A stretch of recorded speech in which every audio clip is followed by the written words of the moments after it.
Dear brothers and sisters, Your Beatitude, Your Eminence, Your Grace, Fathers, my report probably be not as short as other ones, because it's not going to be long, but please be a little bit patient. I just feel obligated to report a little bit at length, because this is a new position in Archdiocese. And yesterday, at one of the conversations I had with our guests, actually a question was asked: why do archbishops need a secretary?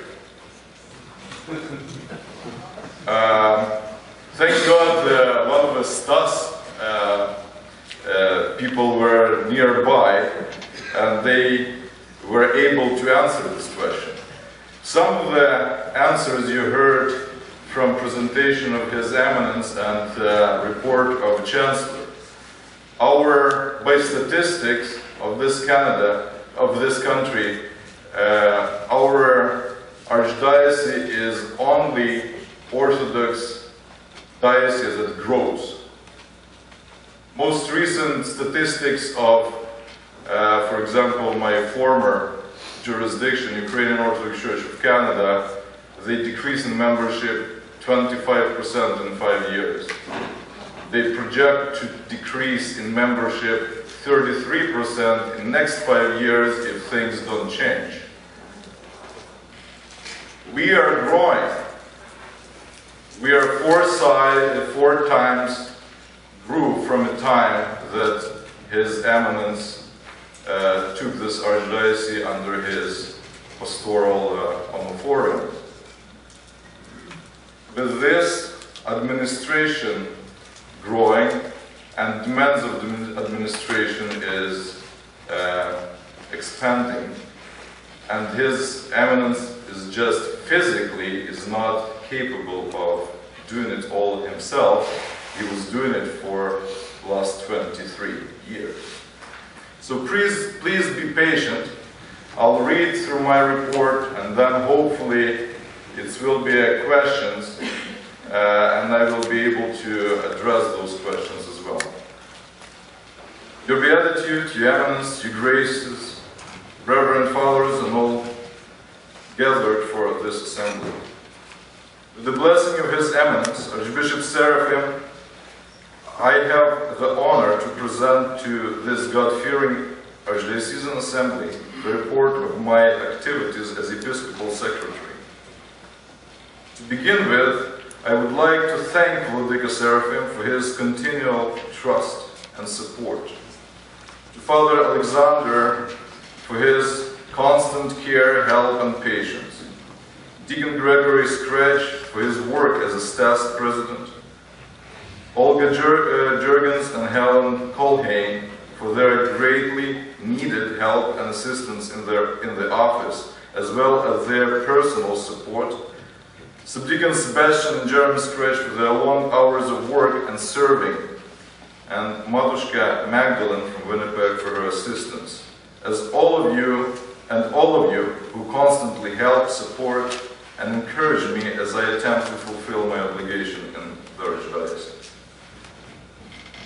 As all of you know, with the blessing of His Eminence, Archbishop Seraphim, I started my new position in the Archdiocese of Canada on 1st of September 2008. With the blessing and under supervision of Vladika Seraphim, my first task was to reorganize the Archdiocesan office. Slowly, with the help of Olga Jurgens and Helen Colhane, I started to familiarize myself with the general office procedures. As for the office, at this point I can report that I have been coming to the office on average of once a week, and I stay there for 1 or 2 days. Also, I fulfill my various obediences and responsibilities in Ottawa and across Canada. Organization in the Archdiocesan office is slowly progressing. Considerable office work is presently done on computer at home office. The filing system and the general office procedures are changing in accordance with the accepted ecclesiastical office practice and the blessing of the ruling hierarchy. The important change that was introduced was the numbering system for the outgoing correspondence and for the incoming and outgoing filing system that gives us time to sort the existing files into both working files and archival files. I was hoping by this assembly to have given it an absolutely new face, but it is a much bigger job than I perceived. The clergy files are 98% ready, but the parish files will take no longer to finish. I want to kind of explain what I'm talking here about. If you would come to the office and would go to a filing system that was done by Archbishop, it was basically in structure proper and done, but because of a lack of time, all documents, important documents and just correspondence, was filed into one thing. That in order for Vladika, for example, to figure out when some clergy was baptized, he had to spend at least half a day going through files like this, and some files have actually volumes, to figure out basic information that should be available just on the reach of a hand. This is what I'm doing right now, and our clergy files, I brought my own file here to show you, is basically in the binders like that. You open, all necessary documents is here, all correspondence is there, all other kind of not documentary but more archival of nature documents are filed separately into archival files, and all of them is secure under lock, and Vladika can, basically in 5 minutes, find anything he wants. With the incoming and outgoing mail, same thing. We have a numbering system that Archbishop can basically, we have a catalog in computer, we can basically enter a name and date or number of the letter that was sent out, and it automatically comes up. Vladika can read what he said 2 months ago and continue, or whatever, same thing about incoming letters. Similar files will be developed for parishes, so this makes our office work more faster and more basically productive. All office documents is properly filed and organized to date, and Vladika's correspondence is properly and timely fashion filed and organized. Binders of incoming and outgoing mail are sorted, and the documents are accordingly sorted either into working files or into archival files. At the present time, we are actively working on the new plans of moving the Archdiocesan office from Fairhaven to Cathedral office. This requires very serious preparation. As soon as new space is available, we will move all the files to the new location and organize it appropriately. A lot of time is spent on the clergy files, as some very important information which has been missing is being worked on, and needed information slowly collected and organized.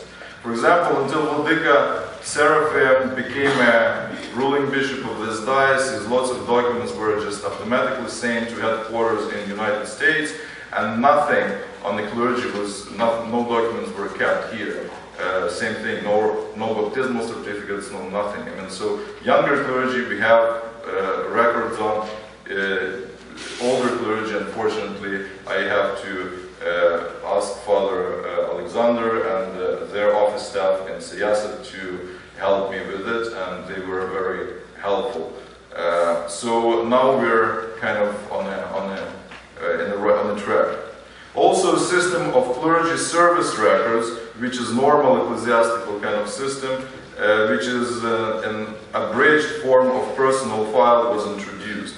The personnel database, unfortunately, is not completed yet, but as of my last conversation with Reader Nikita Pchelin of Toronto, the program is 80% ready, and I hope that in the near future the system will be operational.